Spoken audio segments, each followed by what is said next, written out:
Hey guys, on this episode I want to talk to you about taking control of your life, taking control of your destiny, and not being a victim of circumstance when I return on the Eric McNeil Be Free Show. Black men and white men, Jews and Gentiles, Protestants and Catholics will be able to join hands and sing in the words of the old Negro spiritual, free at last, free at last. Thank God Almighty, we are free at last.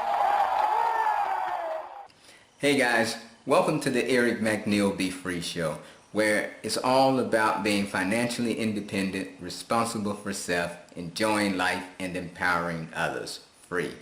So on this episode, I just want to talk to you briefly about taking control of your life and changing your destiny. And I'm going to tell you what inspired me to do this episode. I like reading your comments, and I like picking a comment and then just talking about that. And I want to make sure I did an episode, I guess, a few days ago that talked about the time I had a former employer to actually pay me $36,000 to help launch my business. And during that episode, I talked about the time that I was graduating from college and I was interviewing with a company by the name of Eli Lilly and Company. And if you don't know who that is, Eli Lilly and Company is one of the largest pharmaceuticals in the nation. They're the ones who make that awful medicine called Prozac. But I digress. But anyway, I was interviewing with them and I talked about how I had two demands of them. One of them was that they put me in a specific department that was the computer networking department, and the second one was that they hired my wife, who was getting her master's. At the time, we had just got a master's. So those were my two demands, and they met one of those demands, which was to put me in this particular department. And I had a comment from one of the viewers, and his comment was that, he says, laughing out loud, "Let me get this straight. The company wanted to hire you so bad, not only did you demand the company hire your wife, you dictated to the company what position they are required to hire you for. Man, get out of here," laughing out loud. And basically, I responded to him that, yes, indeed, I graduated near the top of my class, was the first at the university to do an intern with Microsoft, and was a Microsoft scholar. I'm not sure how it is now, but during that period, once you had Microsoft on your resume, you could literally write your own ticket. Furthermore, unlike other students, I had prior military experience. I likely had more job offers coming out of college than anyone else graduating in the CIS department. So I didn't hesitate to make what seemed to others as unusual demands. Right? So that was my response. And right here, I had to go and dig up stuff like this to show you. This thing is from 1993, 94 year. You see that? This was the Microsoft Minority Technical Scholarship Program that I applied for. And you know who won that? This is the first time Microsoft came to Florida A&M University, and I actually talk about this, I think, in another post on my Facebook page, where the college president at the time had made a challenge to the largest corporations to come to Florida A&M and recruit, and he went around to the department heads asking them to send like the smartest students in their departments, and I was one of those students, and he wanted me to go to Mike, as I told him that I had already received an offer from Microsoft, and he said, take that offer. and go to Microsoft. And I had took this offer from Microsoft after I won the scholarship. They offered me an internship program to go to their headquarters. I took the offer, and I did so well that they tried to hire me before I even had a degree, which I politely declined. But the job offer was still there even when I graduated. So I often tell you that one of my favorite quotes is that do what you do so well that no man living, no man dead, or no man yet born can do it as well as you can do it. And that is how I've lived my life when it comes to my work ethic. Like you may be smarter than me, but it's not likely that you're gonna outwork me, right? I have an insatiable work ethic in everything that I do. Just insane work ethic that I've always carried with me. So I won this Microsoft Technical Scholarship and became the first Microsoft scholar at FAMU. And they even had a plaque with my name on it. I don't know if it's still there, but that was years and years ago. But yes, and I did meet Bill Gates, and I had lunch at Bill Gates' home, and the whole 9 yards. So what I'm telling you is that you have to understand your value and your worth, and you have to start thinking differently, right? This thing is about me, Inc. When I go to work, even if I'm working for somebody else, they're writing the check and I'm coming to work for their company, it's still about me, Inc., me incorporated. That's my brand. And I come to you and do a great job on your company, not necessarily just for you, but I'm also doing it for me because it represents my brand, me, Inc. Regardless of who's cutting the check and who's footing the bill, it's still about me, Inc. Right? That's why I do such a great job, because I'm representing myself. And I'm going to show you something here. This is real old. This is maybe 30-something years old, but fresh out of high school. I joined the military in 1986, fresh out of high school, because I just didn't want to be a burden to my parents. So I just said, hey, 2 weeks after, I was out in high school, 2 weeks I was being shipped off to basic training in New Jersey. And I want to show you a picture. Y'all don't have pictures like this. This photo album, it's like maybe 30 years old. But you guys don't have that these days. Y'all just have stuff, digitized photos. You don't even have like real photos. Like I had real photos, real people. So, but they're going to change all y'all's history because you just have these digital photos. So all your history going to be changed. Your children ain't going to know who you were because they're going to change your history. Y'all going straight into, I'm getting off topic right now, but I'm telling you, I feel sorry for the young generation that's coming up because they're going to change everything. I suggest you guys go and read like the book 1984 if you've never read it, because it tells you what they're getting ready to do to you. Well, they're already doing it to you.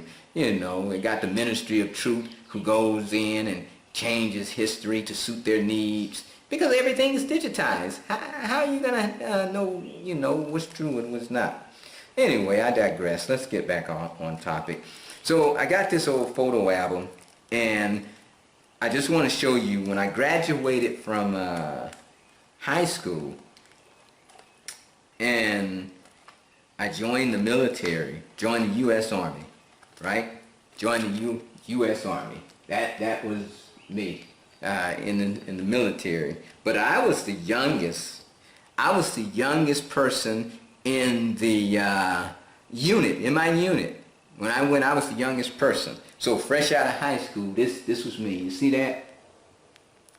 I had, that was my mask back then. Like y'all wear y'all masks today. Well, this was my mask back then.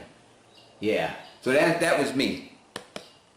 Fresh out of high school. They thought I was a loose cannon. I was I was pretty loose cannon. But you know what? You know what though?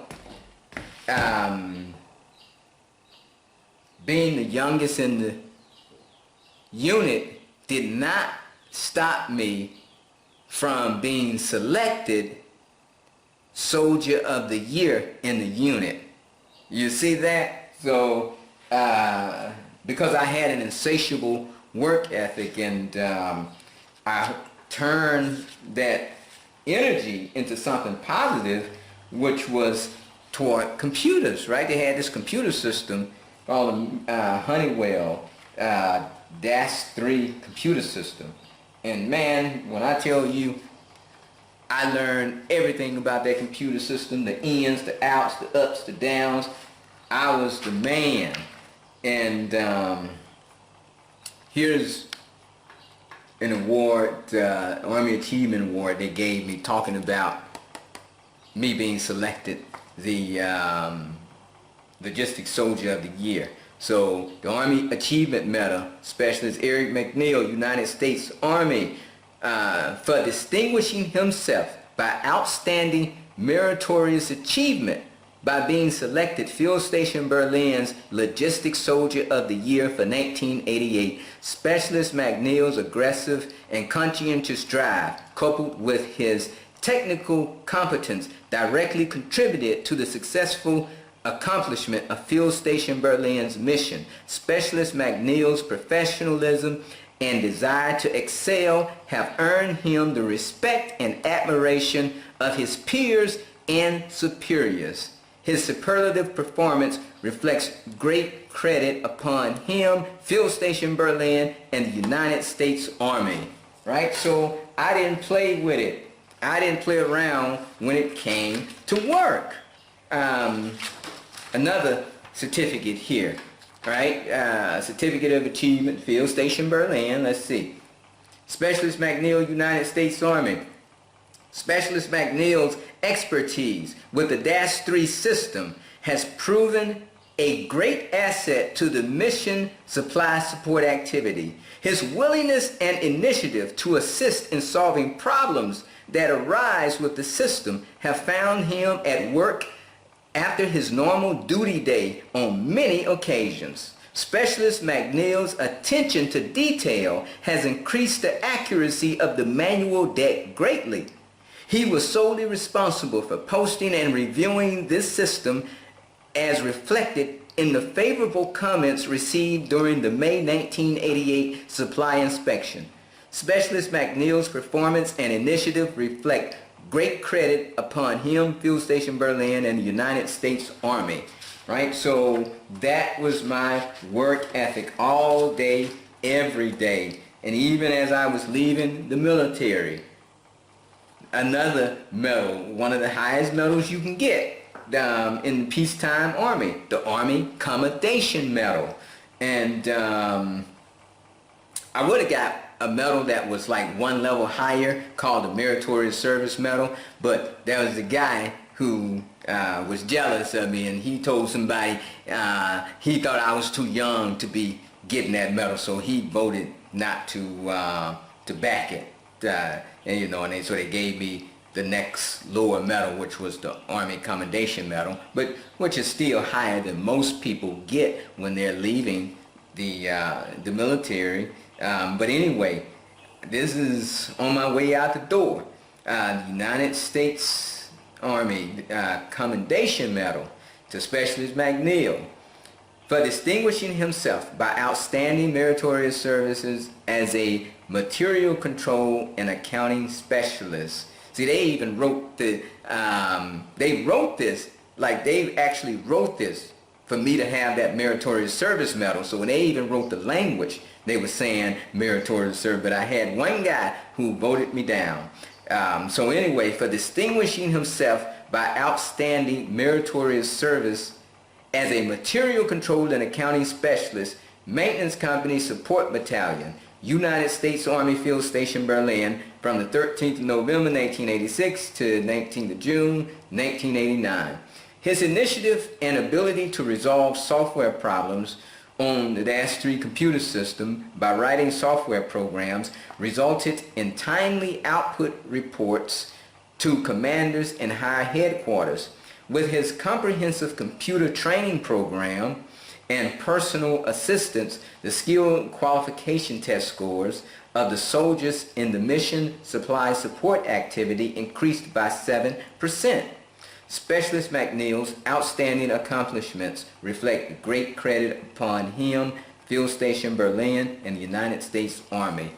Bam. So, see, I never took this attitude that I'm not in control of my own destiny. I know my value and I know my worth.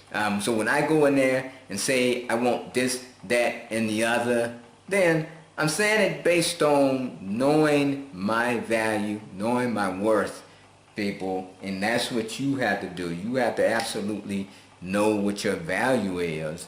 And when I went and interviewed for like Eli Lilly and Company, I had like 25 or 30 other job offers in line waiting. You understand that? So if they had said, no, we're not going to put you in that department, there was a whole bunch of other people that was waiting to hire me and put me in the right department, right? I want to paint the picture for you.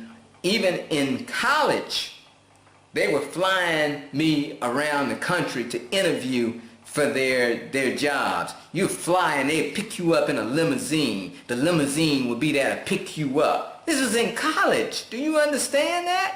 So it was nothing for me to be flying across the nation to interview. I had companies, like one company that I was seriously considering was 3M up in, I guess that's Minneapolis, and the recruiting director used to call me like every 2 or 3 days for like 6 months, well, maybe 3 months, like the last 3 months up to my graduation. He was calling every few days. Eric, are you going to come with us? Eric, and they had flew us up there. You know, they had flew because they had a strong recruitment program at FAMU, so 3M.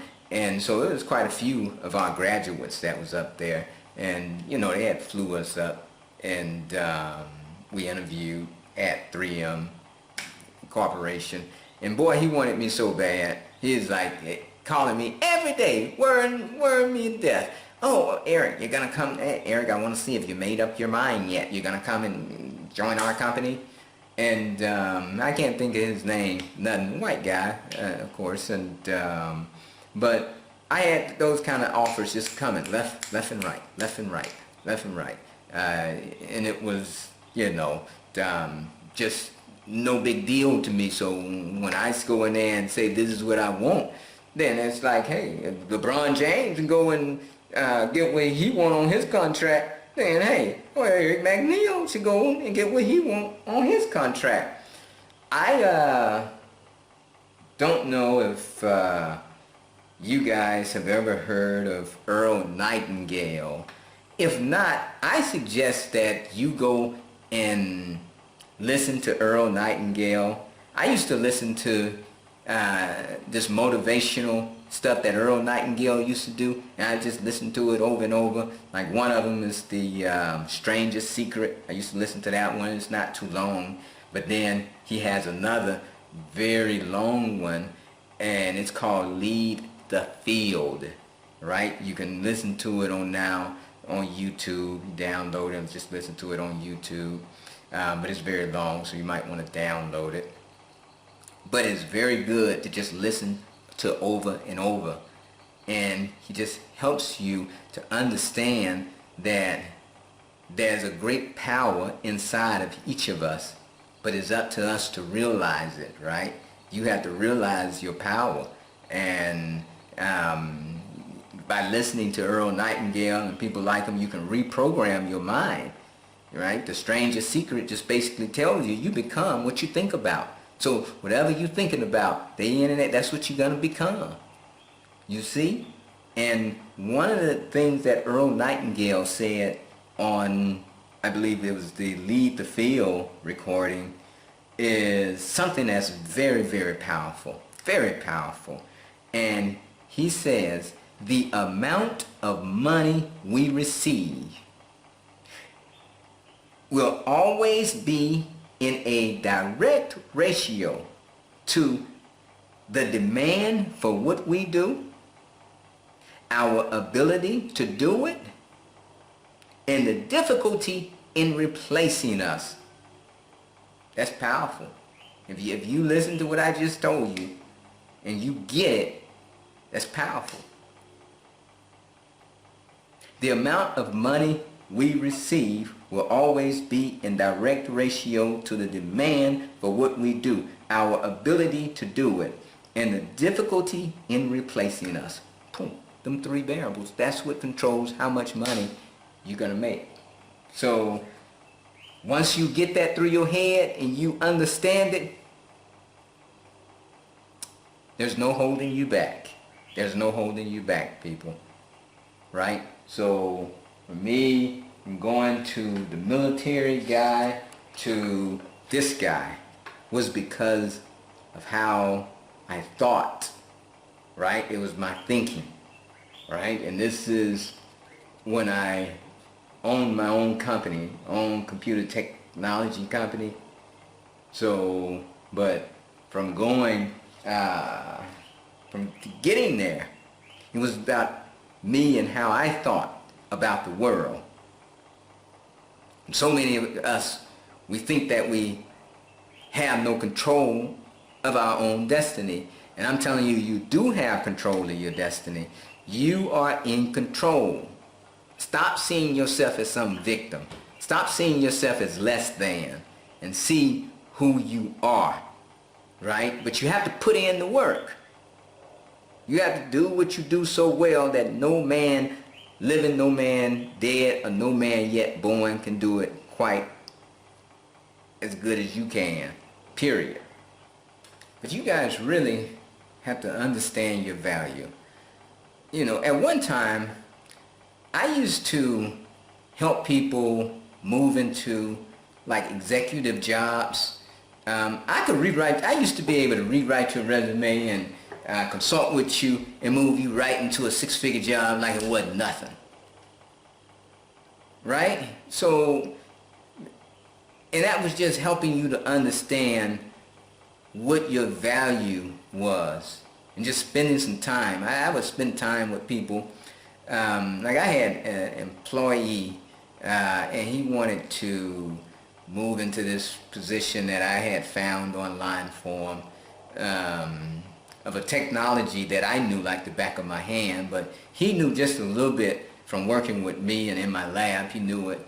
And I was like, Bill, you apply for this job. It's like, you know, I'm not real good at Citrix, man, like you. I said, well, over the next few weeks you're going to become proficient enough to actually make it through the interview. And so I helped him with his resume, and I gave him the talking points for his interview, and he went up, they flew him up to New York. I believe it was, the company was Symbol Technologies or something. They flew him up to New York. Man, he called me, man, I got that job. Almost tripled his salary, right? Because I couldn't pay him much. I ain't pay him much. His pay for me was learning, right? He was learning. That was his. But when he went up to Symbol, they about tripled his salary, just based on me walking him through the interviewing process and telling him basically the things he needed to say. And that's the most he ever made in his life. And he's not the only one. I've had females that I told them what letters to write to their employees to get raises, and you know, but these are people who were good at what they did. Like, you know, this person was very good at what he did, but I told him, okay, this is the letter you need to put together, you know, for when it comes time for your next review at the job. And sure enough, she put that letter together. They end up giving her a raise because they didn't want her to leave, right? Because once you know your value, then, and you're able to articulate why you should get what you are asking for, then if it makes sense to the company, they've invested a lot of money in you. They don't want to see good people leave, right? Do you know how hard it is to get good people? So I understand that if it still makes sense now, if you just go out there with something ridiculous where they can't make any money from you, of course they're going to let you go.